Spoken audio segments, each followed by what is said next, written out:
Quando você iniciar, eu continuo. Sim, foi. Então, enfim. Então, nessa nossa mesa, a gente vai discutir, como falei, os desafios da pesquisa, extensão e ensino de língua inglesa aqui no Cefet em tempo de isolamento. Né? Eu trouxe aqui duas convidadas, super convidadas, que toparam assim, participar e conversar com a gente. Né? São duas professoras super preparadas para esse debate, né? Que a primeira delas é a Fabrícia Andrade, que vai discutir sobre a necessidade de reorganização curricular da disciplina, atrelada à utilização de ferramentas digitais para o desenvolvimento de práticas integradoras. Em seguida, a professora Renata Gomes vai discutir a educação linguística e literária em tempos de pandemia. E eu, no final, vou falar um pouquinho sobre as implicações das videoaulas e o uso das plataformas de videoconferência para o ensino, pesquisa e extensão em língua inglesa. Né? A gente vai ter, no máximo, 20 minutos de fala para cada pessoa, cada professora. E aí a gente começa com a Fabrícia. Né?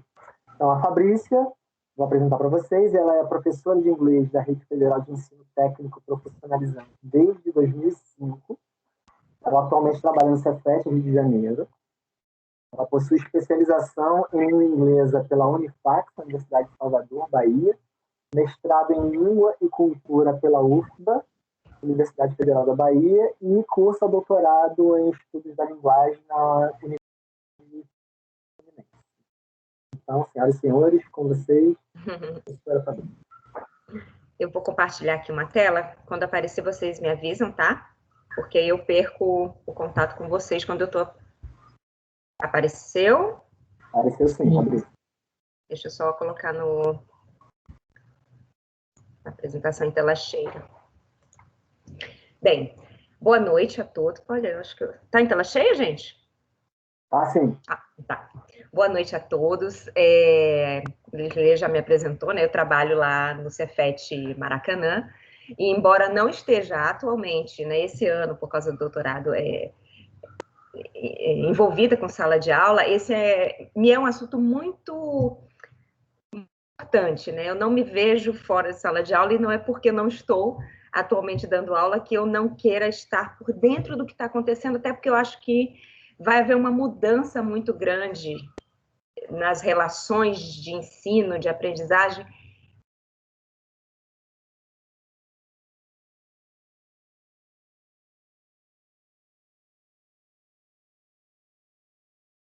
De ferramentas digitais para o desenvolvimento de práticas integradoras, né? Já que estamos num ambiente, num tipo de ensino que pressupõe a integração.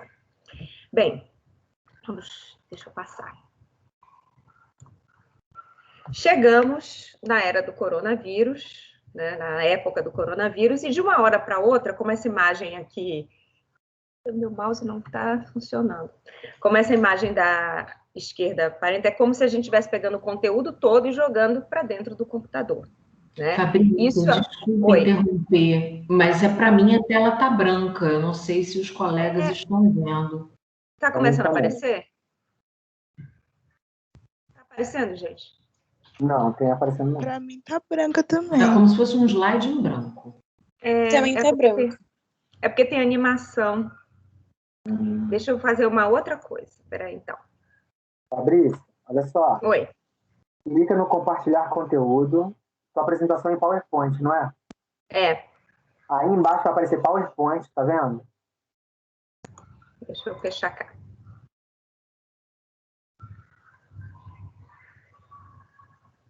Coisas da tecnologia, galera. Vocês sabem. Pois é. PowerPoint, então, você viu aí embaixo da tela? Tô vendo. Aí do lado do PowerPoint, um pouquinho distante, tá assim, procurar. Que aí eu vou direto para a apresentação. Clica lá que aí você consegue se ver e ver o slide. Aí você controla com a seta. Ah, tá bom. Era isso que hoje de manhã a gente estava tentando fazer isso. Acabei de descobrir também. No Meet eu consigo mais, mas nesse aqui é mais...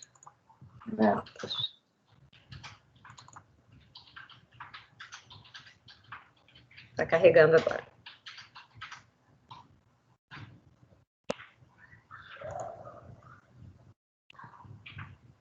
Ele demora assim para carregar? Acho que sim, um pouquinho. São pouquíssimos slides. Não.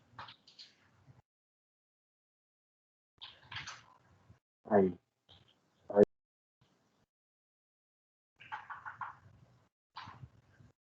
Aí.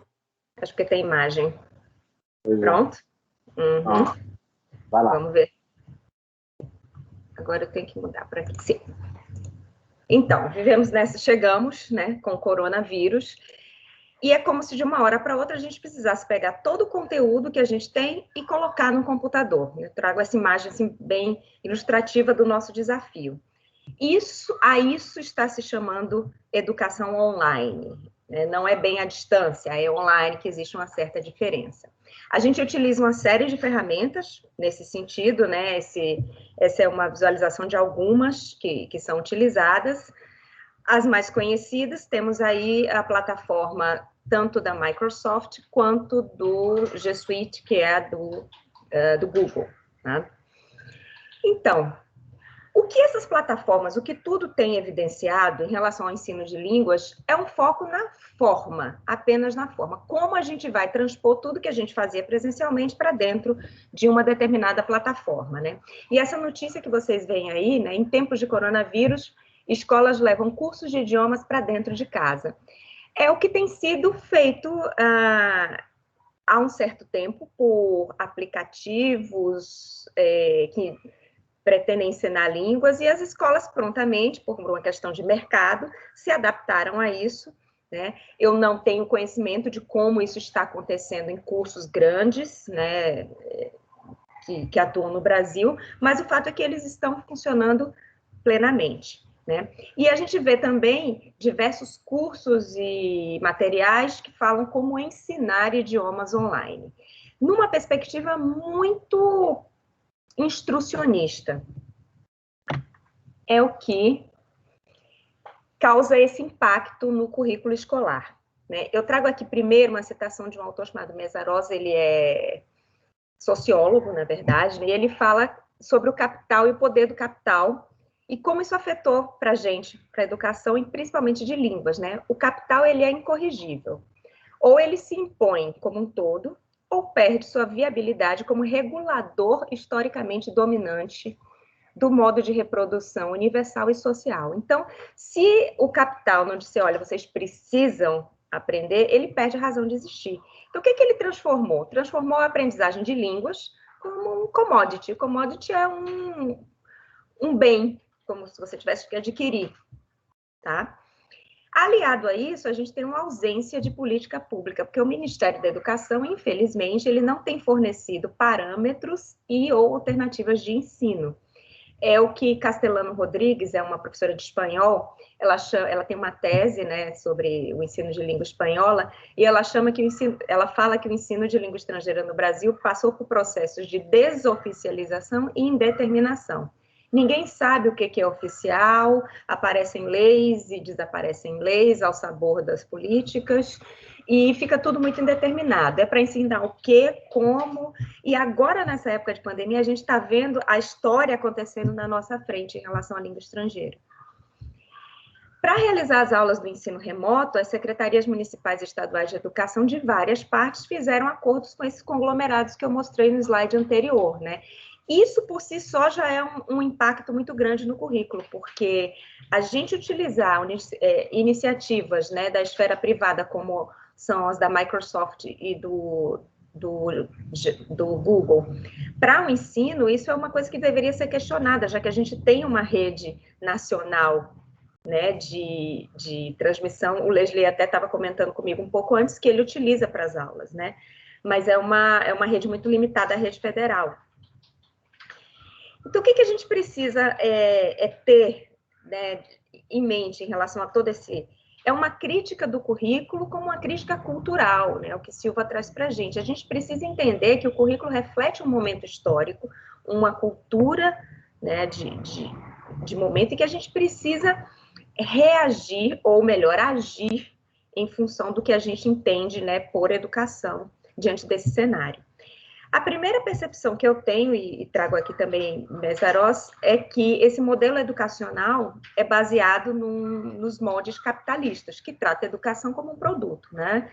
Como eu falei anteriormente, é uma racionalidade instrumental. Tem que ensinar língua, a gente faz igual os cursos de línguas fizeram. Vamos transpor ipsilíteros que a gente fazia antes, vamos transpor para a realidade virtual, né? A rede privada de ensino, por exemplo, atendeu prontamente essa demanda, seguindo essa lógica do senso comum, que é uma coisa que todo mundo fala sobre a reinvenção da escola. Vamos nos reinventar, e virou meio que um bordão.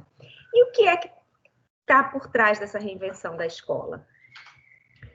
Primeiro que as dificuldades, né, de acesso às plataformas digitais, elas mostraram, evidenciaram, assim, descortinaram completamente as desigualdades sociais e econômicas do país. São os casos que nós vemos nas redes públicas. E esse trabalho que, por exemplo, o Cefet fez e que muitas instituições públicas têm feito de inclusão, de ninguém ficar para trás, é extremamente importante nesse momento, né, para que a gente não vá no afã, né, temos que fazer, vamos fazer de qualquer jeito, né. Uns autores dizem que a escola precisou se transformar e chegar à Revolução 4.0.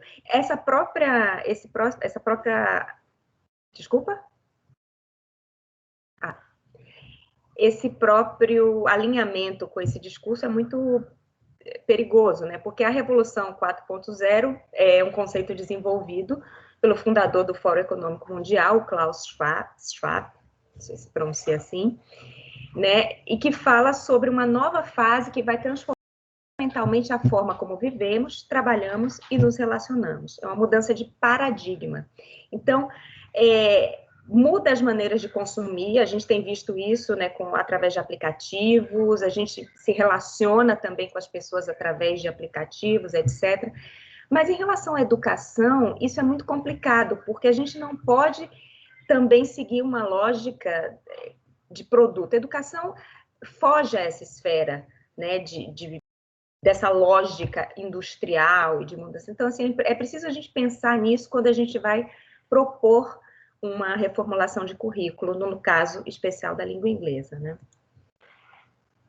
Então, em relação à organização especialmente, a gente tem que no ensino remoto, trago aí Moreira e Schlemmer, é bem recente essa publicação, eles falam que no ensino remoto, ou aula remota, como a gente tem visto, o foco está nas informações e formas de transmissões.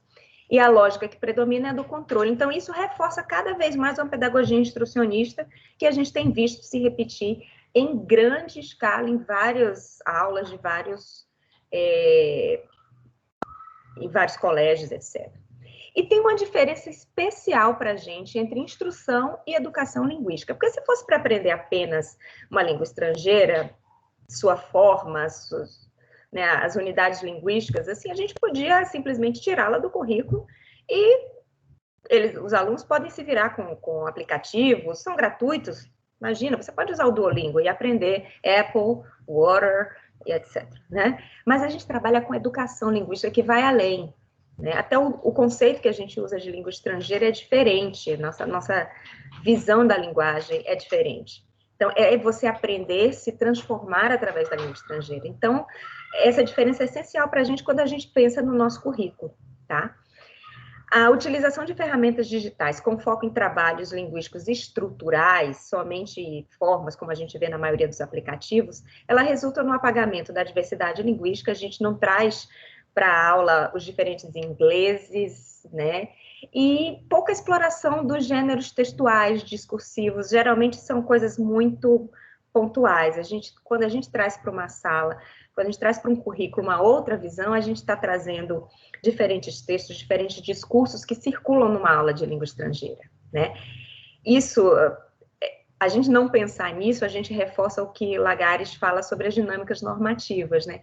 Parece que existem dinâmicas que acontecem no sentido de excluir a diversidade de oferta de língua estrangeira das escolas. E se a gente não tiver esse cuidado, né, a gente pode também sair desse currículo. Então, é importante a gente se reestruturar e mostrar a nossa importância, né, da disciplina de língua estrangeira, em especial de língua inglesa, nesse contexto tão adverso.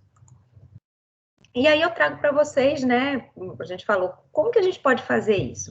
Aqui tem o exemplo de 4 ferramentas, tá? Que tratam desse ensino e que podem ser utilizadas, né, mas, claro, de uma maneira crítica, né? Essa primeira, vou falar aqui, ela funciona através do WhatsApp, né? É a Olimpíada de Inglês, os alunos formam turmas, professores organizam e eles participam, mas é uma coisa extremamente estrutural. É desenvolvido pelo Escritório de Língua Inglesa da Embaixada dos Estados Unidos, aqui no Brasil. Agora, recentemente, houve a premiação, mas é bastante estrutural. É ruim? Não, mas é um complemento para o que a gente faz, né, dentro da nossa organização curricular. Isso faz com que o aluno possa desenvolver mais, possa, né, ter uma parte assíncrona e autônoma bem ao seu tempo, né? Essa outra ferramenta, eu apresentei até um trabalho sobre ela, é o TubeQuizard. Então, ele pega vídeos do YouTube e você pode apagar partes para que o aluno possa ouvir. Então, é uma maneira de você trabalhar com listening. E é importante porque ela pode, né, ainda, de maneira muito... Não sei se vocês conseguem ver aqui, tem 2 bandeirinhas. Ela já começa a trazer um pouco de variedade, né, de ingleses aqui, né? Eu testei também com um vídeo... sul-africano, porque como é vídeo do YouTube, basta ter closed captions que ele aceita e funciona. Então, assim, já é uma maneira da gente trazer variedade para a sala de aula, né? Essa terceira é a plataforma do BBC Learning English. Eles têm, assim, uma série de níveis em que o aluno pode seguir com sua aprendizagem, né? Aí tem atividades nas 4 habilidades. Então, a gente, de repente, trazer durante um momento da aula, alguma coisa dessa plataforma seria interessante. E eu vou focar, né, já falando de práticas integradoras e caminhando para o final da apresentação, do Edpuzzle, né, em que pega um vídeo, e ao invés do contrário, como é o TubeQuizard, que ele pega o vídeo somente do YouTube, essa aqui permite outras plataformas, e aqui a gente cria questionários e outros tipos de atividade, não somente para completar e ouvir, como é no TubeQuizard. Tá? Isso permite a gente fazer práticas integradoras, né? Como eu falei, como que a gente pode nos organizar e promover essas práticas, né? Primeiro, com uma conscientização. Eu acho que isso que a gente tem feito e discutido, esse tanto que a gente discute, vocês acreditem, que os alunos que estão aqui, eu acho que os professores nunca trabalharam tanto na discussão de como fazer como tem sido agora, tá? Então, isso está promovendo uma conscientização, a gente tem aprendido com uma pessoa que faz de um jeito, outros de outro, então, esse é o primeiro movimento no sentido da gente se organizar. O segundo é a defesa do trabalho amparado nos gêneros discursivos, que é o que a gente... Já estou terminando. É o que a gente costuma fazer nas aulas, né, trazendo variedade, atualizando a temática, porque é importante trazer também coisas que estejam acontecendo, não dá para ficar trabalhando somente vocabulário, somente uma coisa, a gente tem que trazer coisas que são muito pertinentes desse nosso momento histórico, e relacionar as áreas de conhecimento. Então, aqui, por exemplo, eu trago 2 páginas do Edpuzzle, né? Uma que ele traz conteúdos aqui, são de física, de como mexer com...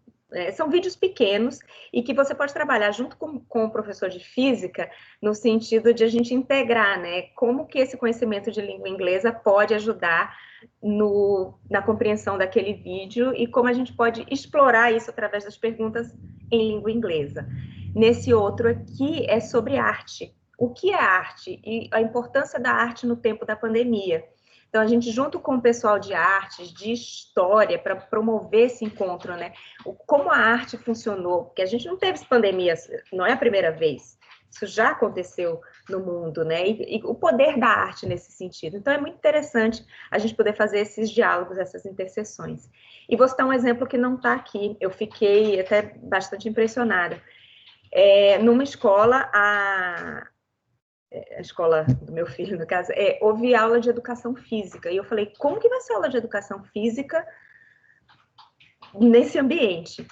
E o professor fez exatamente isso, ele se reinventou. Ele passou questionários através da plataforma que eles usam, que é o Google, né? Passou um formulário sobre a importância de práticas de educação física dentro desse contexto, né? Como os alunos têm feito, com que frequência, tal. E na aula ele discutia esses questionários, depois ele apresentava né, a importância de se manter ativo fisicamente. Então ele mudou a característica da aula de educação física, né? Então isso é interessante, foi um exemplo que eu resgato e trago para vocês. Como outro exemplo aqui, essa era uma parte do material que eu iria utilizar esse ano, presencialmente, né? Logo no início a gente reformulou os currículos lá no Maracanã, e era sobre fazer ciência, os métodos de investigação científica, né? O que é um método de uma metodologia científica e uma metodologia baseada na fé, né? E era para a gente falar sobre essa diferença. Isso pode ser levado para a sala de aula ainda, né? De uma maneira remota. E para terminar, então, a gente precisa ser crítico na nossa reinvenção do dia a dia, na nossa reinvenção de currículo. E eu faço aqui um paralelo com essa citação da Simone de Beauvoir, né? Ela fala que nunca se esqueça que basta uma crise política, econômica ou religiosa para que os direitos das mulheres sejam questionados. E esses direitos são permanentes. Você terá que manter-se vigilante durante toda a sua vida. Um paralelo que eu faço é o seguinte: basta uma crise sanitária, uma pandemia, no caso, para que a gente esqueça o direito à educação linguística. Educação linguística é importante e não pode ficar de fora dos nossos currículos, né? É preciso estar atento e forte para que a gente não perca essa criticidade em relação ao ensino de línguas. Acho que cumpri meu tempo, não? Com certeza, Fabrício. Obrigado, muito obrigado. Ó, pontualidade britânica. Vamos lá, então, sem mais delongas, peço que a todos e todas que escrevam suas perguntas no chat, caso as tenham ao longo, tá? A próxima apresentadora vai ser a professora Renata Gomes. Ela é doutora e mestre em Linguística Aplicada pela UFRJ, possui experiência nas áreas de educação para jovens e adultos, ensino de língua e literatura de língua inglesa. Atua principalmente nos seguintes temas: ensino de literaturas de língua inglesa e ensino-aprendizagem de inglês como língua adicional, ensino e produção de material de língua inglesa para fins específicos sobre a perspectiva dos multiletramentos. Renata, senhoras e senhores, aqui. Bem, boa noite a todos novamente. Gostaria de agradecer mais uma vez ao Leslier e à Fabrícia, né, ao convite do Leslier para compor essa mesa, né, essa mesa redonda. Vocês estão pertinho? Sim. Tá, porque apareceram algumas mensagens na tela. E aí eu queria verificar. Então é isso, muito obrigada mesmo. Nesse momento é muito importante que estejamos em atividade, conversando, trocando ideias, pensando, apresentando o trabalho dos nossos alunos, com os nossos alunos. Além de tudo, há uma grande importância nesse fazer científico, né? Sobretudo nesse momento pandêmico, de negação da ciência, da produção de conhecimento nos espaços educacionais. Então, muito obrigada mesmo pelo convite. Eu vou conversar com vocês sobre educação linguística, né? Sobre o viés do ensino de língua inglesa como língua adicional, e a educação literária. Eu vou começar a compartilhar a tela com vocês, e aí tem a mesma questão da Fabrícia. Quando eu compartilho a tela, eu não consigo visualizar chat, enfim. Então, eu vou pedir, por favor, para vocês confirmarem para mim se vocês conseguem ver a tela. Conseguem? Sim. Obrigada. Então, vamos lá. Então, eu dei o título, né, de Educação Linguística e Literária em Tempos de Pandemia. Fiquem tranquilos, porque eu não vou me dedicar a ler todas essas definições. Eu vou ler brevemente e depois eu vou mostrar alguns exemplos do que eu venho fazendo nesse momento de ensino remoto, tá? A grande questão aqui, apontada pela professora Clarissa Jordão, né, e pelo Fogaça, é o seguinte: quando a gente dá aula de língua inglesa, nós não estamos simplesmente ensinando a estrutura de uma língua. Nós ensinamos a estrutura de uma língua também. Mas também desenvolvemos algo que a gente chama de educação linguística. O que é isso? Né? É quando nós entendemos, a partir do uso de textos canônicos ou não, de textos reconhecidos pela academia ou não, questões como discutir visões de mundo, opiniões, enfim, questões universais que vêm sendo debatidas. E aí o nosso aluno, ele se torna muito mais do que um leitor, ele se torna agente e cidadão diante nas quais ele se envolve, tá? Para essa perspectiva de ensino que eu venho trabalhando também, além de escolher trabalhar com uma perspectiva de educação linguística, de formar leitores críticos, ou de trabalhar uma leitura crítica, eu também escolhi trabalhar com o conceito de descolonialidade e decolonialidade, que são questões que são muito caras, tá? E para isso eu trago aqui duas citações, né? Também não vou ler todas na íntegra, né? Posso disponibilizar depois para quem quiser com calma, né, para ler, debater, mas ao trabalharmos a questão de uma descolonialidade, né, nós acabamos pensando fora de pensamentos colonizados, né? Então, ele aqui diz um exemplo rapidinho, aí eu vou destacar aqui na tela, né? Não ouvimos todos os dias nos discursos do presidente Bush, ou seja, isso é um texto de 2008, né? Então, ele se remete ao presidente anterior. Um discurso que era comum entre cristãos ocidentais do Ocidente nos séculos XVI e XVII, liberais e seculares do século XIX e XX, neoliberais e marxistas. Descolonial implica pensar a partir das línguas e das categorias de pensamento não incluídas nos fundamentos dos pensamentos ocidentais. E aí, o que é apontado aqui, que quando a educação ela atende um viés colonial, ela fala sempre ela fala sobre, mas ela nunca fala com. Então, vou dar um exemplo. É como, por exemplo, na semana que vem a gente tem nos Estados Unidos, quer dizer, na verdade, nessa semana, Thanksgiving, que é o Dia de Ação de Graças. Não é um feriado nosso. Então, se eu na minha sala de aula falo sobre Thanksgiving, eu posso estar adotando uma educação através de um viés colonial. Mas se eu falar com os meus alunos sobre práticas que nós temos em nossa cultura ou que não temos de gratidão, que por acaso é até entrou até com um lema nas redes sociais, né? Hashtag gratidão, gratidão a você, etc. e tal. Se eu não fizer essa comparação e não conversar com os meus alunos a respeito, né, e com eles sobre isso, eu posso estar adotando uma atitude colonizadora. Então, quando eu trabalho em sala de aula, eu procuro não fazer isso, eu procuro adotar uma perspectiva decolonial, ou seja, dialogar com as vozes do norte, mas dar voz a nós que estamos aqui no sul, né? Bem, aí agora, né, tirando essa parte mais teórica, enfim, eu vou mostrar alguns exemplos para vocês. Sim, como eu não vejo a tela, gente, por favor, qualquer coisa me interrompam, tá?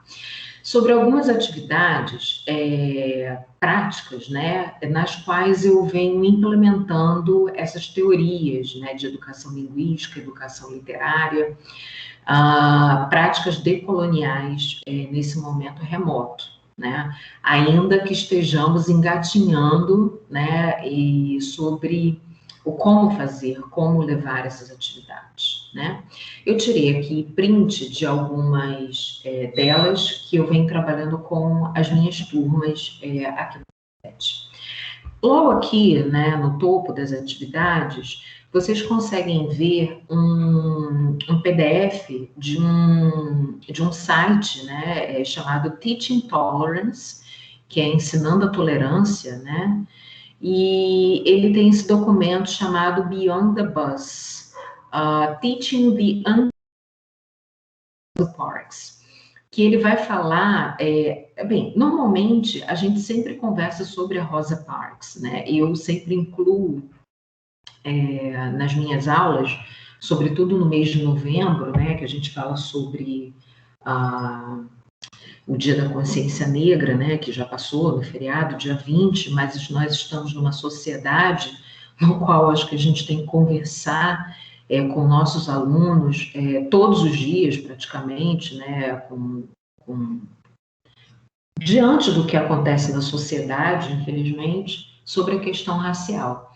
Então, eu coloquei esse documentário, né, esse PDF para os alunos, porque ele mostra que, além do movimento de boicote ao uso dos ônibus, né, que foi, de certa forma, motivado pela Rosa Parks, e depois teve sua continuidade com Martin Luther King, que havia também outros movimentos ao mesmo tempo. Então, é porque quando a gente estuda história, parece que nós temos uma ideia assim, somente a Rosa Parks e o Martin Luther King. Não, havia uma série de burburinhos, digamos assim, acontecendo. Ou seja, gravei uma atividade com os alunos sobre isso, no qual o meu propósito vamos discutir, vamos conversar sobre a questão racial, como nós fazemos aqui no Brasil, o que se passa aqui no Brasil. Então, a minha intenção foi essa. Aqui embaixo é também o registro de uma atividade que fiz com os alunos, de uma leitura intertextual, né, sobre uma fala do Papa Francisco, que se remeteu a um texto de Vinícius de Moraes, um samba de Vinícius de Moraes, falando sobre a fraternidade no momento da pandemia. Estamos numa instituição laica, então eu deixo bem claro para os alunos, né, que nós estamos trabalhando com vários gêneros textuais ali, né, que não abordam a questão religiosa propriamente dita. Então a gente lê um texto jornalístico que fala sobre uma encíclica, aí explico o que seria uma encíclica, e um samba, e é samba de terreiro, e aí explico o que é samba de terreiro. Então, novamente, a proposta é desenvolver uma consciência crítica sobre a questão da empatia nesse momento de pandemia.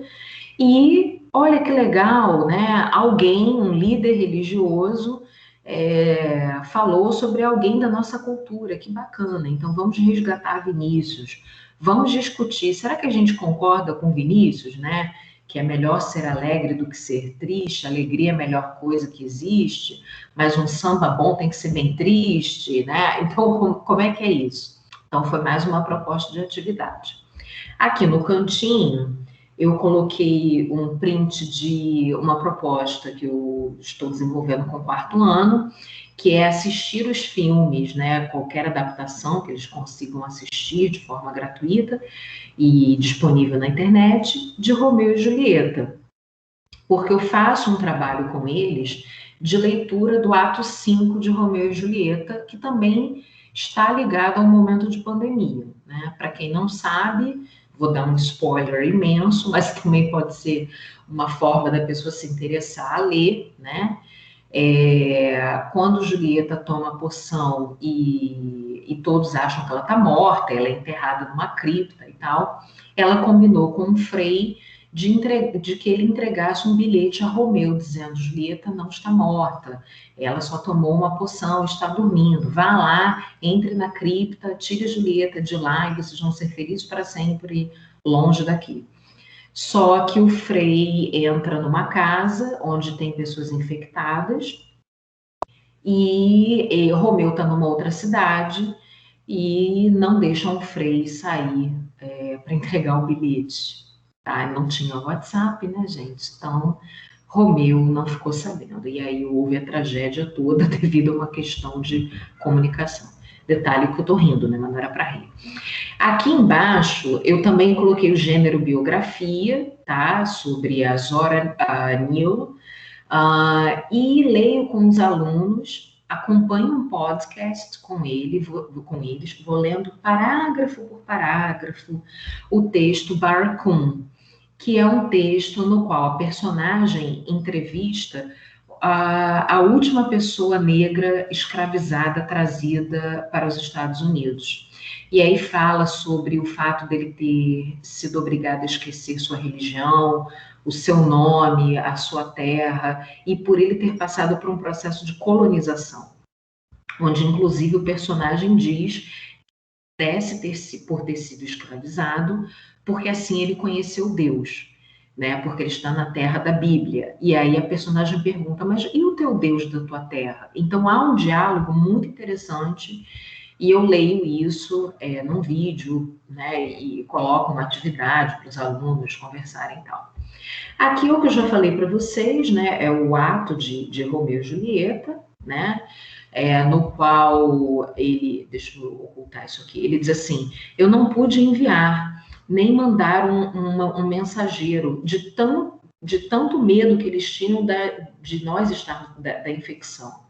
E aí faço uma releitura para os dias atuais, porque isso também faz parte da educação linguística e literária, a gente ressignificar textos, né, para os nossos alunos, principalmente porque eles são integrados tecnologicamente, né? Então aqui tem como se fosse uma mensagem, né? Que os alunos vão construindo, como se fosse Romeu com Julieta. Então, Romeu, eu te amo, mas nossas famílias se odeiam. Aí Romeu responde, vamos casar em segredo, vamos esperar que isso se resolva. E aí os alunos podem dar continuidade a essa troca de mensagens, e como isso seria, né? Como é que nós resolveríamos essa questão de comunicação? Será que terminaria numa tragédia? Qual poderia ser um final possível nos dias de hoje? Aqui também eu começo a mostrar algumas coisas até dos meus alunos. Do mesmo site, o Teaching Tolerance, tem vários pôsteres com citações de pessoas famosas. Aqui a gente tem da Maya Angelou, que é o Still I Rise. Então eu tenho, por exemplo, pôsteres ilustrados do Martin Luther King, eu tenho pôster ilustrado de... Deixa eu lembrar mais alguém aqui de cabeça. Ai, nossa, de cabeça agora eu falei rápido. Enfim, várias pessoas que falam sobre empatia, tolerância, direitos humanos, respeito ao próximo. Ou seja, me remetendo lá ao meu slide inicial, com a fala da professora Clarissa Jordão, eu estou trabalhando educação linguística, desenvolvendo cidadania, desenvolvendo uma leitura crítica, porque, inclusive, o meu aluno pode discordar e apresentar uma opinião para mim a respeito, embasada na questão textual. Então, o que eu fiz? Eu pedi aos alunos para criarem também pôsteres, para que eles procurassem citações que eles gostam, né, quotations, que também falassem sobre empatia, sobre tolerância, sobre respeito ao outro, direitos humanos, e que fizessem um pôster, no qual eles poderiam fazer uma colagem, eles poderiam desenhar e tirar foto e postar, e etc. Então, eu coloquei... Oi? Desculpa, 5 minutos, tá, querido? O meu tempo, né? Isso. Tá bom, já vou terminar. Aí aqui tem um exemplo de que um aluno fez. Aqui eu fiz uma outra proposta de atividade, na qual os alunos poderiam escolher uma pintura, uma questão artística, né, e que os chamasse atenção, e por que aquela imagem mexia com eles, né? Então aqui a aluna respondeu. Fiz um autorretrato, no qual os alunos poderiam se desenhar ou colocar fotos sobre eles, né? E esse autorretrato é identitário, né? Então o aluno colocou ali, né? Aqui é mais um exemplo de retrato autoidentitário. Então cada aluno foi convidado a fazer de alguma forma. Lemos textos históricos sobre a praga bubônica e na época shakespeariana, fazendo uma comparação entre como foi a pandemia naquele momento e agora. Tem coisas interessantíssimas. Isso aqui, por exemplo, é a foto de um médico, sabendo que os médicos só atendiam as pessoas ricas, eles usavam máscaras instintivamente. Trabalhamos também esse arquivo, prometo que estou terminando, do governo canadense, para atendimento a crianças, né, que trabalha com técnicas de meditação.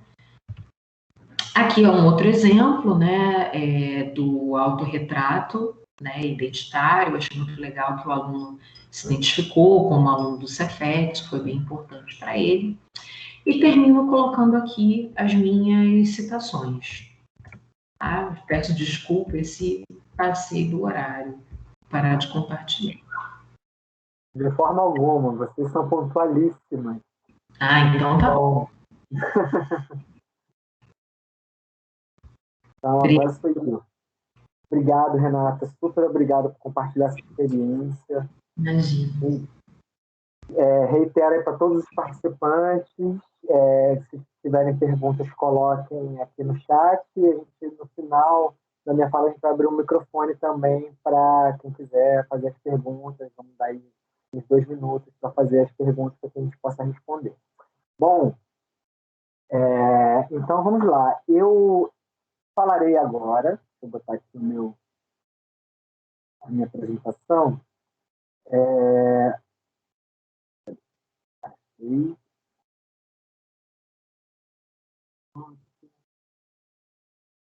Vejam só.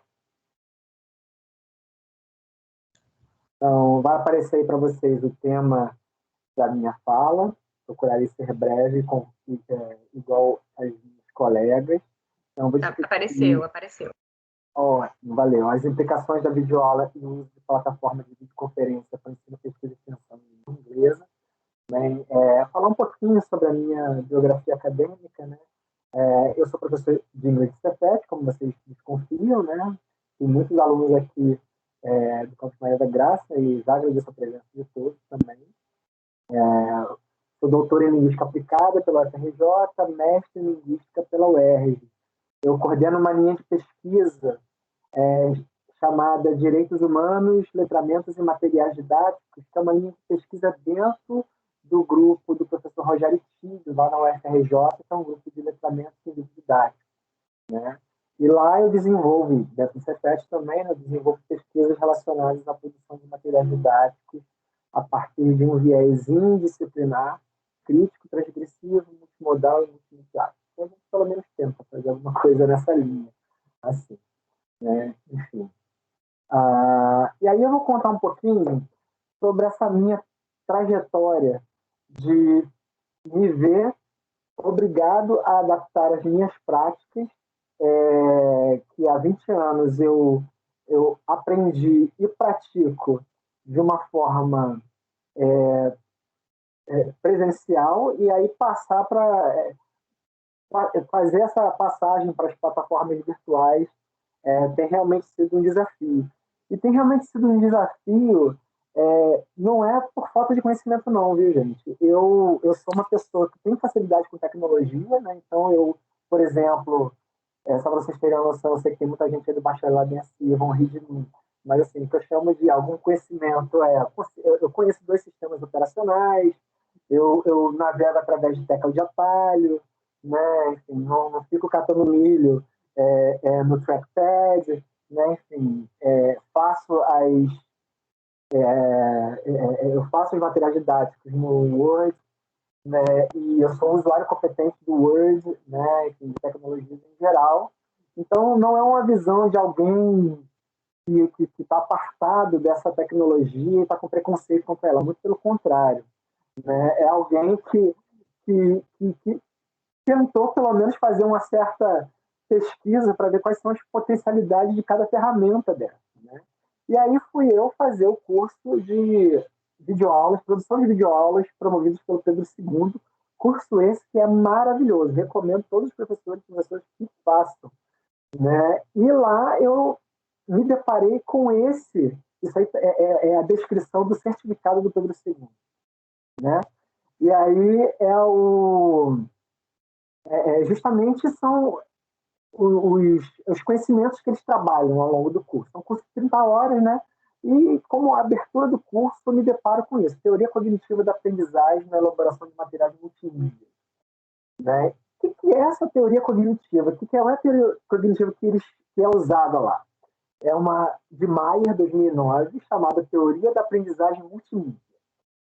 Bem, segundo Maier, é uma teoria que auxilia na elaboração de materiais didáticos adaptados para a geração mais conectada de estudantes. Né? Eu já olho para isso, eu já me pego pensando, né, que geração mais conectada de estudantes é essa?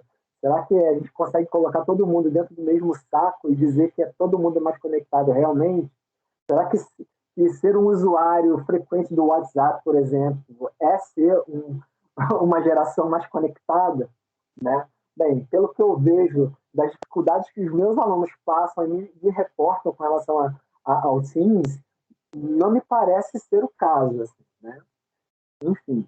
Aí vai além, né? Dessa teoria, segundo o Maier, né, ele diz que para potencializarmos a aprendizagem, a gente deve combinar palavras e imagens, apresentá-las simultaneamente e próximas uma das outras, excluir elementos alheios ao tema abordado, para garantir uma certa coerência, né, a imagem, e evitar o uso de textos na tela associado a gráficos combinados com narrativas ou animações. Então, tudo isso está nessa teoria que visa basicamente a tão famosa objetividade, né?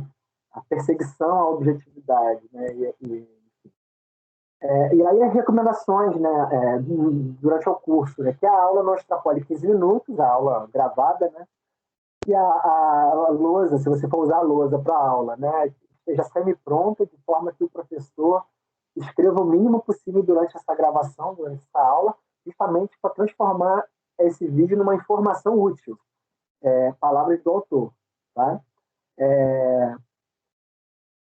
Bem, ao longo do curso, a gente vê, para além dessa teoria multimídia, né, de elaboração, a gente aprende que as linguagens são diferentes, né? A gente aprende a criar um roteiro, a gente aprende a preparar o ambiente, o cenário, a iluminação, a dirigir a cinematografia da sua aula, né? Como você se porta em frente a uma câmera, como você edita, como publica uma videoaula. Então, a gente é instrumentalizado nesse sentido, né?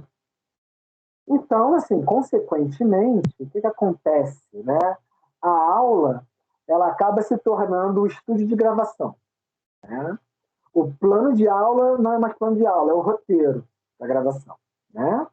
A organização didática, ela passa a prever ciclos de 10 a 15 minutos, que, segundo a teoria cognitiva, é o tempo máximo que cada vídeo deve durar. Eu até que concordo com isso, pena que eu não consigo, né? O máximo que eu consegui foram 18 minutos, né? Quem acompanhou minhas videoaulas aí sabe disso. Enfim. Agora, a grande questão é, o aprendiz, ele se torna um aprendiz imaginário, né? Ele é a lente da câmera. Na verdade, a gente aprende também nesse curso essa coisa de pixels, né? De enquadramento, né? Enfim, várias outras coisas. E o professor acaba se tornando o apresentador de conteúdo que é objetivamente exposto. Confesso que essa palavra objetivamente me incomoda bastante. Né? Eu conversei aqui com a professora Fabrícia antes da gente começar, e uma das grandes faltas que eu sinto é aquele burburinho dos alunos conversando na sala de aula antes de começar. Isso é humanização, gente, entendeu? Isso é a dimensão humana da educação que ela mesma estava falando na fala dela, né? Em questões de trabalho, né, como vocês estão conseguindo ler aí no slide, né, o professor acaba acumulando a função de profissional de design. E aí tem novas preocupações com relação a isso, né? Preocupações estéticas, preocupação de gravação, do cenário, né? De iluminação, que antigamente na sala de aula já existia, né? Como eu vou organizar minha sala, as carteiras, mas aqui ganha uma outra dimensão, né? A dimensão da aparência. Como é que isso vai aparecer na tela? Né? E nessa nova sala de aula, a gente não se chama mais de sala de aula, de gravação, o estúdio, e tem um roteiro, né, que o professor se torna apresentador, como eu falei, o aluno é a lente da câmera. O que acontece?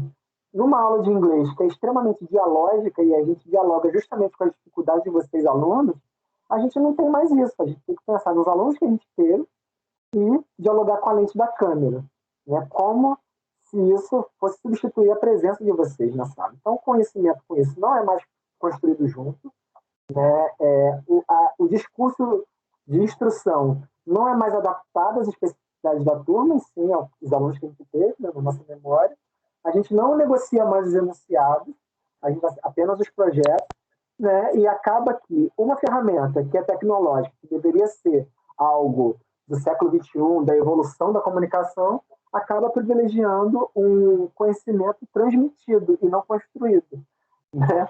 Aumenta-se a preparação de aula e acaba... E a gente, como faz esses vídeos caseiros, né, não tem acabamento profissional para esses vídeos. A gente faz o vídeo com aquilo que a gente pode, com a câmera que a gente tem, com as gambiarras que a gente consegue fazer.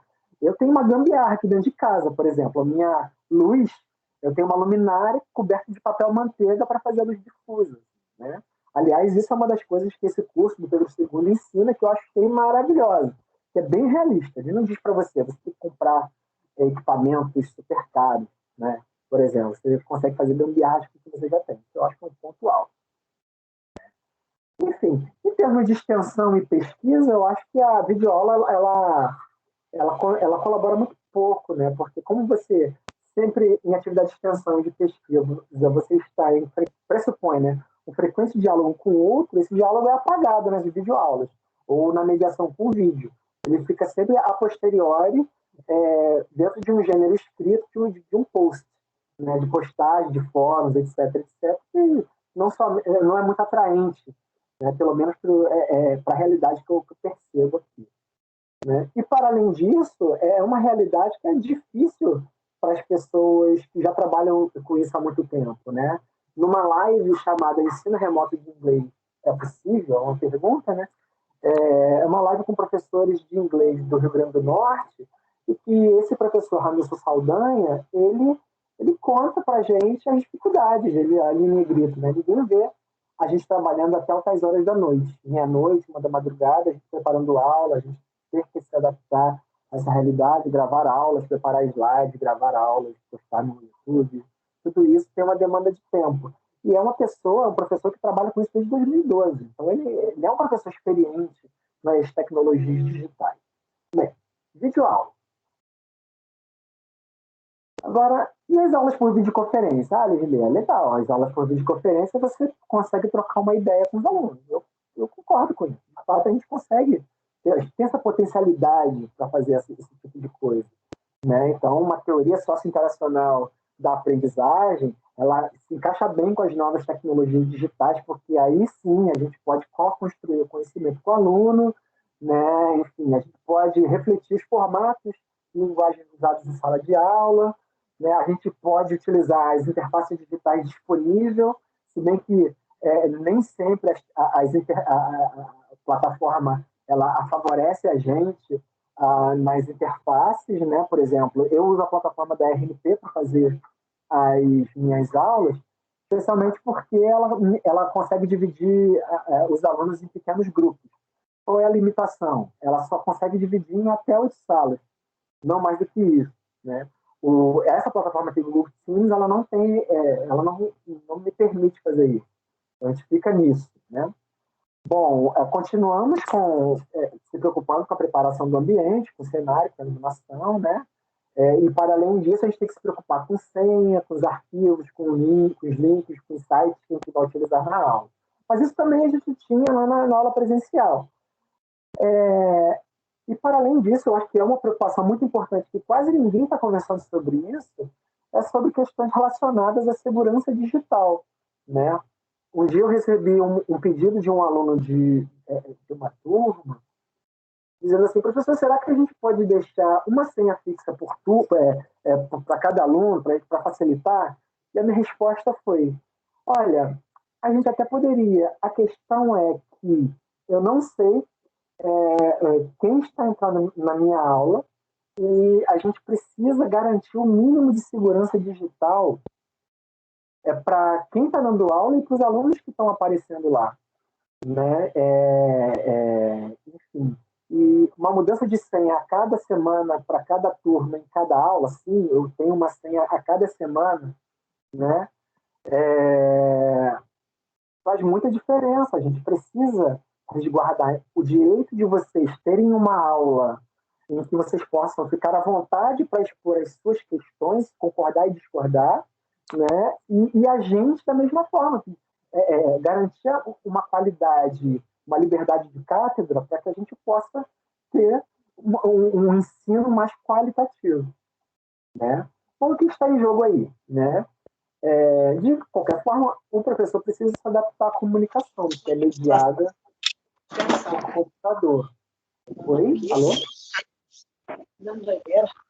Tá. As novas preocupações, há novas preocupações, né? Se o microfone está funcionando, se a rede de todo mundo, né, vai conseguir logar, etc. Nessa nova sala de aula, a gente não tem as conversas paralelas, mas a gente tem os chats. Enfim, a gente precisa compartilhar o endereço, né? A gente tem essas salas de apoio, como eu falei, lá no Zoom é o Breakout Rooms, no RMT são as salas de apoio. O Google Meet acho que tem, mas depende da versão que você paga, né? Tem as notas compartilhadas, né? Que é o novo quadro que a gente precisa... Vocês não estão conseguindo me ouvir, é isso? Eu estou ouvindo direitinho. Não, estamos, sim. Não, desculpa, Eli, é só porque era para conferir, por isso que eu botei ali no chat, para ver se mais alguém teve um problema. Mas talvez tenha sido conexão, perdão. Não, tranquilo.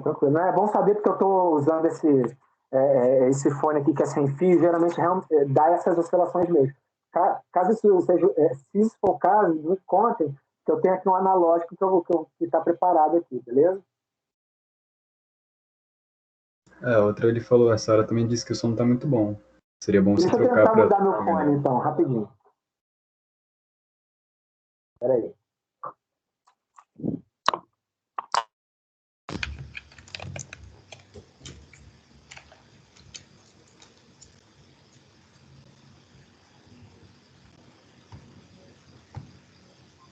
Som, alô, me ouvem? Sim, ouvimos. Sim. Melhorou? A mesma coisa? Eu acho que tá bem. Então vamos embora. Então, show. Vamos lá. Seguindo. Então, como eu estava falando, né? Então, a gente tem que fazer essas preocupações infraestruturais, né? Mas há, por conta da mediação da tela, novos modos de construção de sentido. O conhecimento pode até ser co-construído,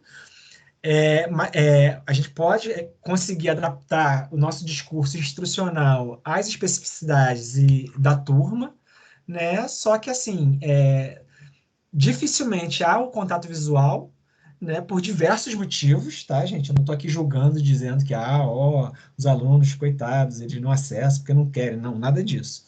Por vários motivos, desde tem barulho na minha casa, não quero mostrar minha casa, tá todo mundo dormindo, etc, né?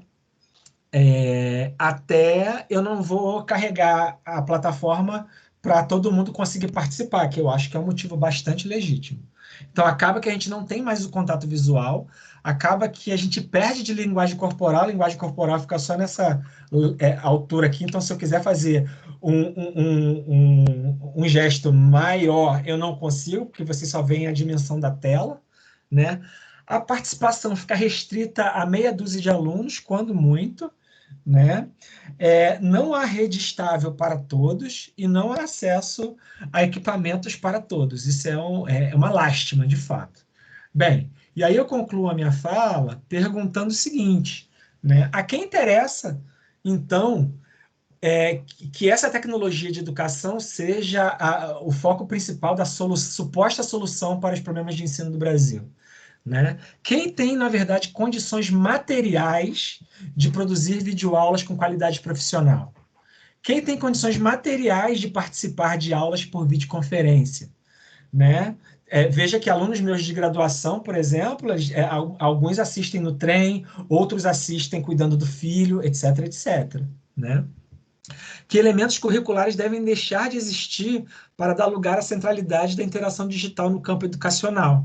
Né? E, finalmente, quem sai perdendo nessa relação de trabalho, o CPF ou o CNPJ? Né? Bem, para as 4 questões eu queria ouvir mais comentários justamente para a gente amadurecer essas respostas, mas para a última, pelo menos, eu tenho algumas pistas de resposta, né? Que, de fato, o CNPJ não é quem sai, o CPF não é quem sai ganhando, tendo em vista essas e outras reportagens de demissão de professores em diversas redes. Então, agradeço a todos a escuta e agora a gente fica à disposição para o debate. Deixa eu parar minha apresentação.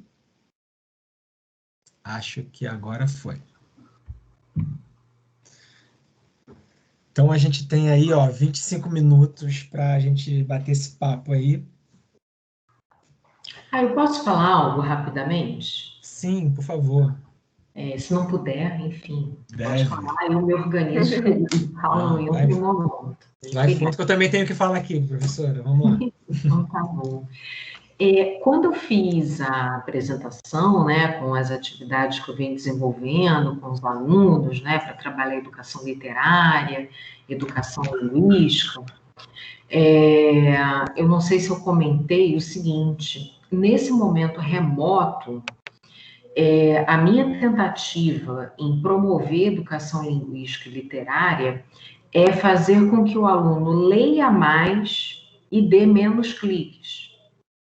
E que ele possa baixar esses vídeos para assistir depois, para ler com calma. Então, eu vou fazendo uma leitura mais demorada, acompanhando o aluno ali.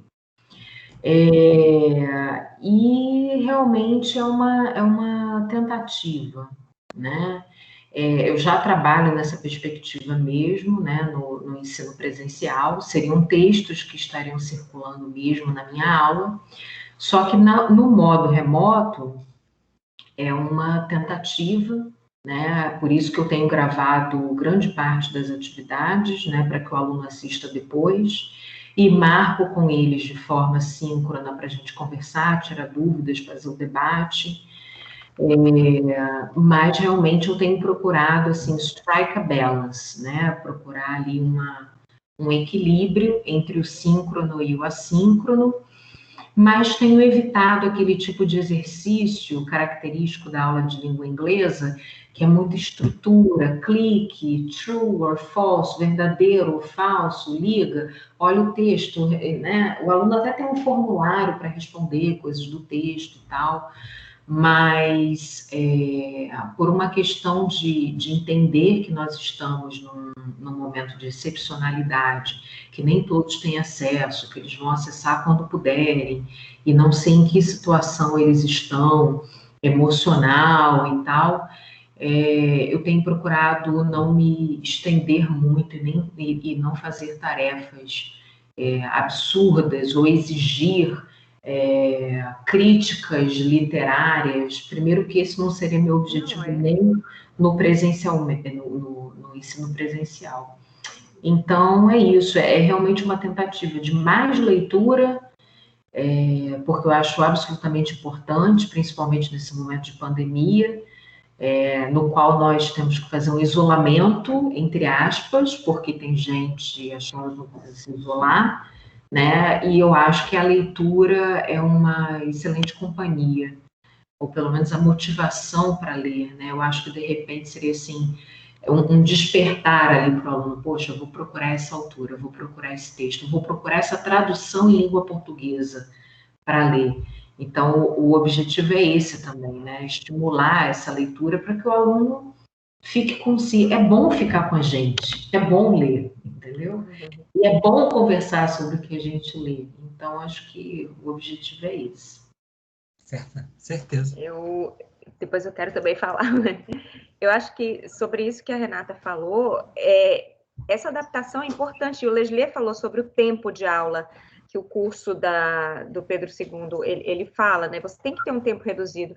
Eu tenho visto muitas postagens, tem muitos alunos nas redes sociais e que já estão, inclusive, na universidade, e eles falam, a quantidade de coisas que eles têm para fazer é enorme, numa época em que a gente está, sabe, bombardeado por muitas outras coisas que não são só a escola, né?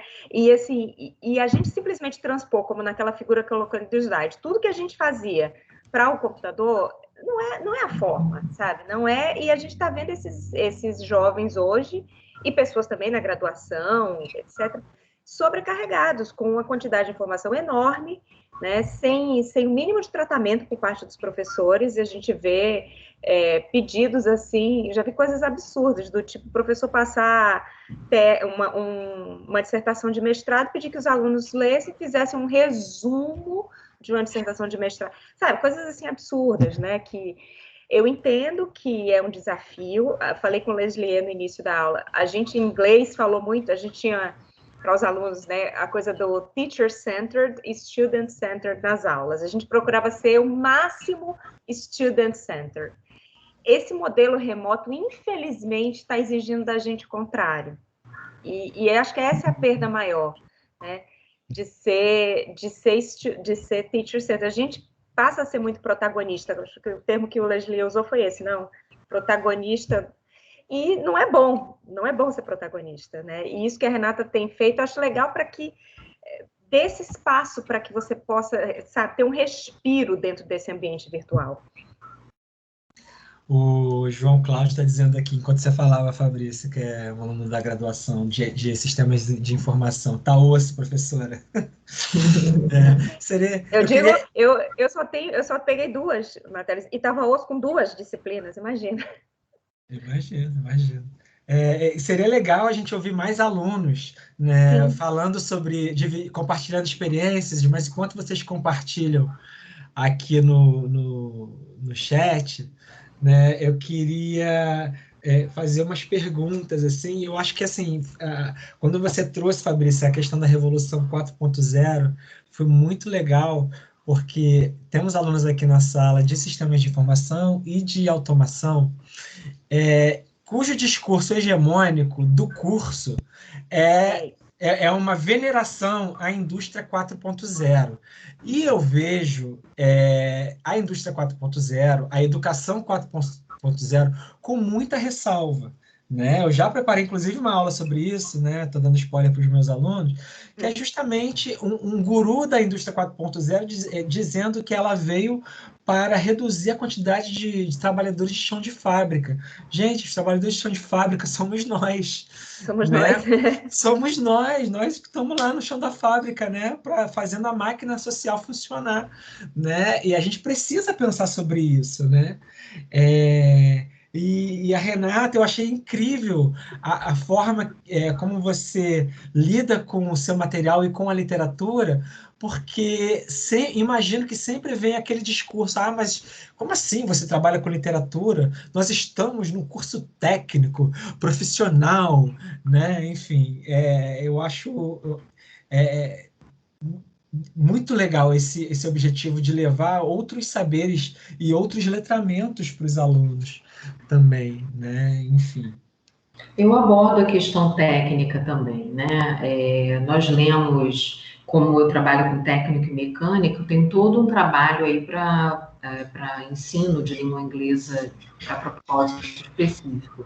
Só que, particularmente nesse primeiro momento, que foi o momento do período piloto, né, da implantação, eu pensei em abordar mais essas questões literárias, né, nesse primeiro momento, de uma forma mais,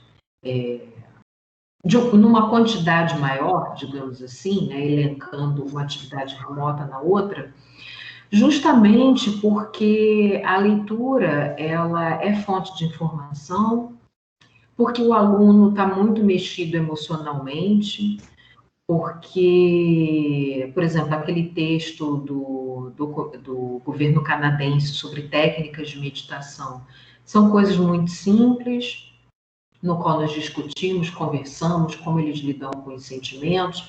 Então, eu achei que eu teria que, nesse primeiro momento, ir por um viés mais de vamos falar sobre a gente, vamos falar sobre nós, vamos fazer o nosso retrato identitário, como é que nós estamos, vamos ver a questão da identidade racial, vamos ver como é que está o outro, a questão da empatia. Aí peguei o texto do Papa falando sobre Vinícius de Moraes, sobre ser empático um com o outro, Então, nesse primeiro momento do ensino remoto, a minha escolha foi essa.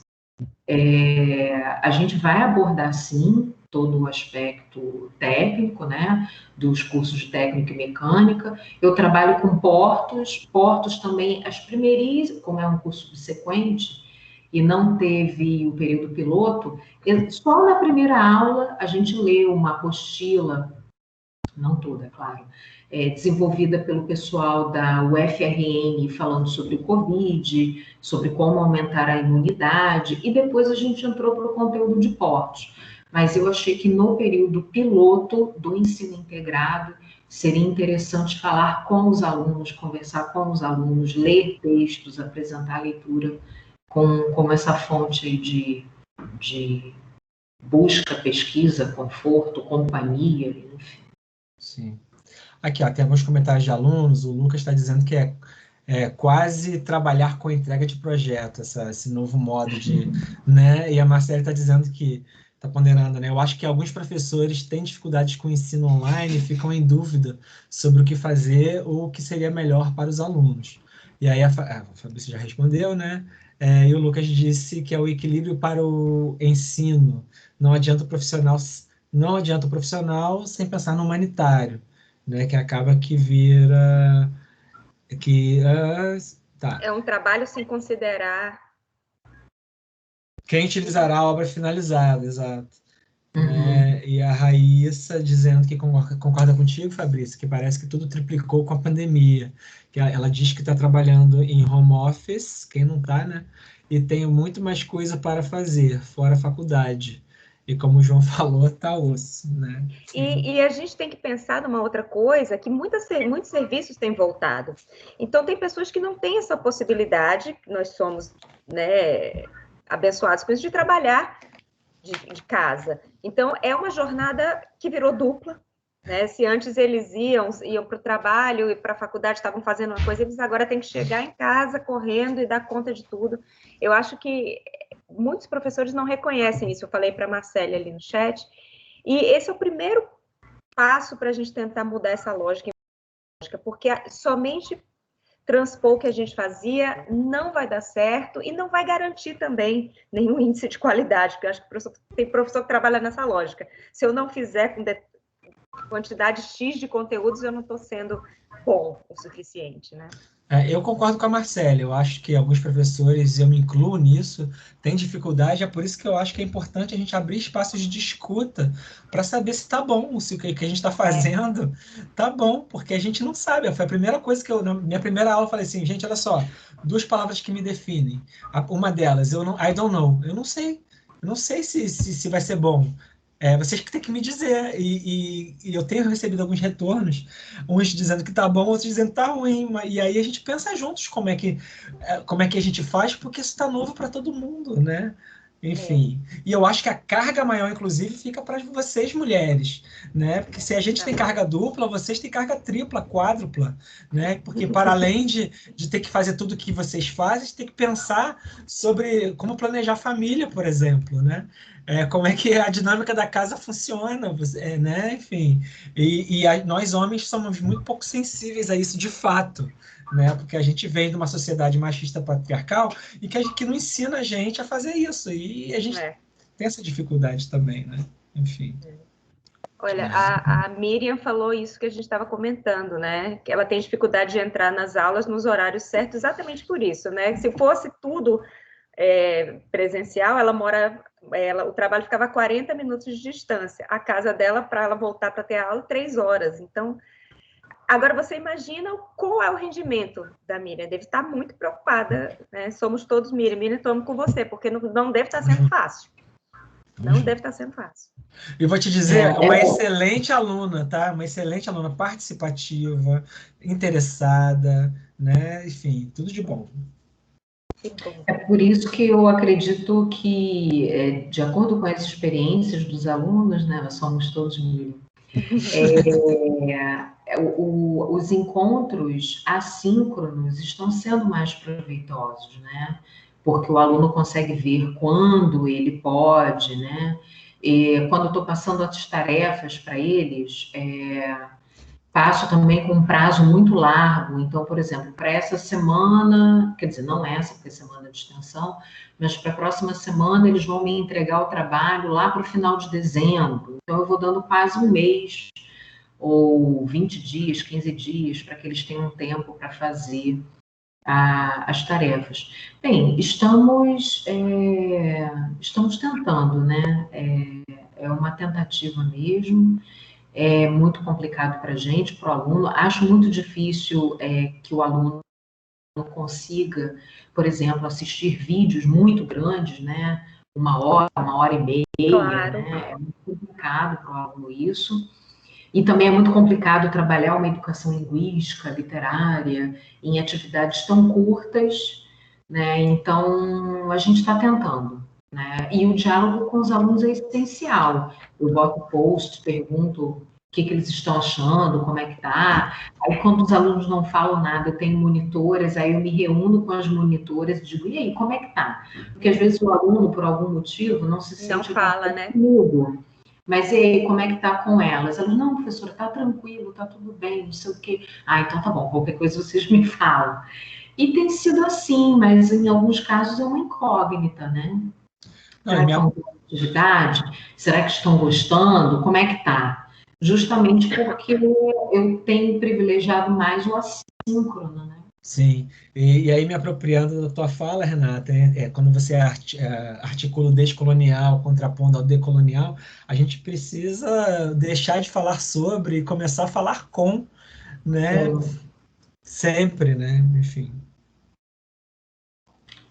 Exatamente. Até a professora de história, né, lá de Itaguaí, fez uma atividade remota sobre o movimento Black Lives Matter, mas ela disse que ela não iria abordar toda essa questão justamente por conta de uma apropriação cultural, né? Ela iria explicar historicamente a questão do Black Lives Matter e o Vidas Negras Importam. São caminhos sociais, culturais, históricos, diferentes que acabam convergindo na mesma situação, que é o preconceito e a violência racial. Mas é preciso enxergar quem somos nós, né? Conversei com os alunos também, uma mídia que leva um telejornal todo falando das eleições norte-americanas e 2 minutos falando sobre o Amapá, é uma mídia colonizada. Então, como eu, professora de língua inglesa, ainda que em atividade remota, vou fazer uma atividade também, mais de uma atitude, tomando uma postura colonial. Então, eu, mesmo estando em atividade remota, não esqueço disso. Seria por aí. Exatamente. Mas o que, gente? Tem questões aqui no chat. A Miriam, né? Somos todos Miriam pegou, tem vários hashtags aqui, entendeu? Vou patentear. Vai para os Trend Topics do Teams. Exatamente. Ela, inclusive, falou aqui que ela tem amado a forma como o professor Lesley tem feito os planejamentos de aula, pois fica visível a diferença da mudança da estratégia das aulas, né? Tentando incluir, manter o interesse do aluno e levar em conta as dificuldades de entregar o trabalho. Porque esse estresse que eles estão vivendo contribui muito para não conseguir manter a concentração. Vídeos extensos, como a Renata falou, não dá, né? Em forma de palestra, deixa o professor falando sozinho, nesse caso, porque a cabeça já parou de acompanhar. É uma das adaptações que a gente tem que fazer. Não dá para transpor da mesma forma, né? A gente minimiza e vai fazer outra coisa, fica lá ouvindo e está lavando o prato, está fazendo outra coisa, e de vez em quando aparece lá, e aí vê que tem que fazer, entregar um relatório no outro dia sobre aquilo. É uma loucura, né? Isso aí. Então, eu acho que esse caso, eu até fiz um elogio. Vocês têm um professor que é preocupado com isso. Eu acho que o primeiro passo é a gente pensar isso. Nessa realidade, a gente precisa pensar que não é a mesma coisa, não é bom pra gente sente falta de conversa. Eu tô adorando, porque finalmente eu dei uma risada que, ai, gente, parece sala de aula, o pessoal falou, somos todos Miriam, já fiquei toda empolgada. Então, assim, né, na sala é outra coisa, né, e é bom, e vocês têm sorte de ter o Lesley com vocês, porque ele tem esse entendimento, só que a gente sabe que não é todo mundo, né, infelizmente, que tem esse entendimento. Exatamente. Eu me peguei aí, surfando aí nessa onda, Fabrício, eu me peguei entrando num curso online de como dar aula de inglês nas plataformas virtuais. Agora, semana passada, falei, cara, deixa eu ver o que estão falando sobre isso, né? E assim, é muito lindo, é muito, né? As pessoas entram e têm a facilidade de acessar a plataforma, e todo mundo É um tem mundo ideal microfone. aquilo ali, né? Exato, muito bonito, mas 6 alunos na sala de aula. Poxa, gente, com 6 alunos eu brinco. Eu dou aula para o russo, para o sul-africano, para o cara da Indonésia e para o cara do Amapá junto na mesma sala. E bota 30, bota 40 na sala de aula. 40 lá, exatamente. Não, é um desafio, né? E tem um monte de coisa para a gente pensar nisso, né? Tem questão de segurança, que você estava falando sobre segurança digital, gente. A gente precisa pensar nesse tipo de coisa também, que, né, no afã de fazer, vão fazer, tem acontecido coisas horríveis, tem aulas sendo invadidas, tem conteúdo sendo colocados no YouTube, né? Eu pensei em trazer o conteúdo de uma aula de uma professora, depois eu fiquei pensando, pô, isso não é certo, Fabrício. Porque, pô, se caiu ali no YouTube, eu não sei se era essa a intenção dela, né? Quem gravou, quem colocou, né? Então, são coisas que a gente nem pensa, né? É verdade. Não, e fora que, assim, esqueci o que eu ia falar. Mas, enfim, é isso mesmo. Não tem muito... Sim, lembrei. Por exemplo, esse conteúdo dessa nossa mesa aqui está sendo gravado dentro de uma plataforma privada, que é a Microsoft. Né? Que direitos a esse conteúdo que está sendo veiculado aqui nesta mesa a Microsoft tem direito?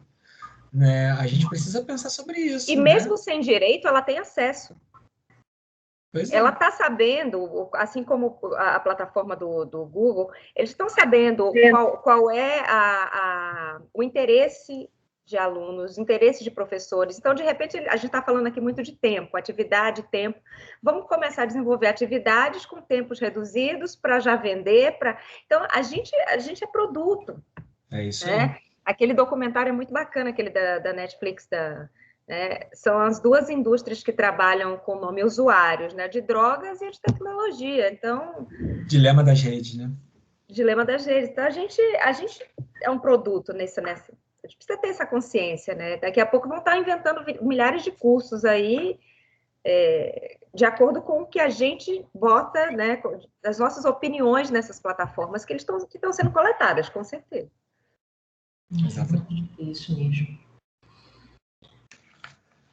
Queridos e queridas, 19 horas e 27 minutos. Né? Agradeço demais a presença de vocês, 41 pessoas até agora com a gente. Vocês foram muito, muito fofos em terem acessado aqui. Claro que teve a missão aí do Leslie, que substituiu a aula para a presença aqui, para ir fazer relatório, mas prometo que não vai ser para amanhã, viu, Fabrícia? Tá? Não faça isso com eles. Se amanhã, fizerem, podem me procurar, que eu vou falar com eles. Não, exatamente. Podem me cancelar no Teams, assim, se eu for fazer isso. Agradecer demais a tua presença, Renata, Fabrícia, por terem topado aí mais uma vez. Eu acho que foi um espaço importante para os alunos falarem sobre as suas questões, ouvirem e saberem que a gente está preocupado com eles, né? Acho que, né, enfim. Então, aí eu abro aí para as palavras finais de cada um para a gente fazer o encerramento. Eu já encerrei com as minhas de agradecimento agora com vocês. Bem, gente, muito obrigada. Obrigada, Leslie, pelo convite. Obrigada pela audiência, né? Foi muito bom. E eu que estou afastada da sala de aula, estava morrendo de saudade de ter contato com o aluno. Vocês não são meus alunos, mas, enfim, já adotei. Então, assim, muito obrigada. E muito obrigada pela escuta. E saibam disso, que a gente está aqui para discutir, para ouvir também. Ouvir muito, isso é importante. Tá? Obrigada a todos. Renata? Eu também quero agradecer mais uma vez, né, agradecer pela milésima vez ao Leslie pelo convite, né, a Fabrícia pela troca, né, a troca nossa aqui do grupo, eu acho muito importante, muito, muito. Eu já acho importante sempre, né, e nesse momento, então, é uma forma de conversarmos com os alunos, é uma forma de conversarmos entre nós, trocarmos essa ideia, de estarmos mostrando as pesquisas, as ideias, ouvindo dos alunos e tal, e é um momento ímpar, né? É um momento no qual nós estamos enfrentando algo aí que nunca vimos antes, né? E aí é a questão do inédito viável, né? De Paulo Freire. Então, assim, estou diante do novo. Dentro desse novo, o que eu consigo fazer? Né? O que é viável, o que não é? Então, a gente está tateando, está tentando, os alunos também, né? E caminhemos, né? Para que todos tenham uma educação de qualidade, ainda que sob essas condições todas. É isso. Muito obrigada. Obrigada aos alunos. Desejo sorte nos estudos, saúde para todos nós. É isso aí, vamos em frente e sempre lembrando, colocando em mente que nós aqui somos professores, mas nós servidores públicos, né? E para tal a gente serve ao público, né? Para isso que a gente está aqui, né? Então, enfim, quanto mais público participando, melhor. Então é isso, gente. Boa noite para todos, descansem, muito obrigado. Obrigada, aproveitem gente. o CPEX, tchau. A programação está muito legal, viu? Com certeza. Tchau. Tchau, gente. Muito obrigada. Obrigada.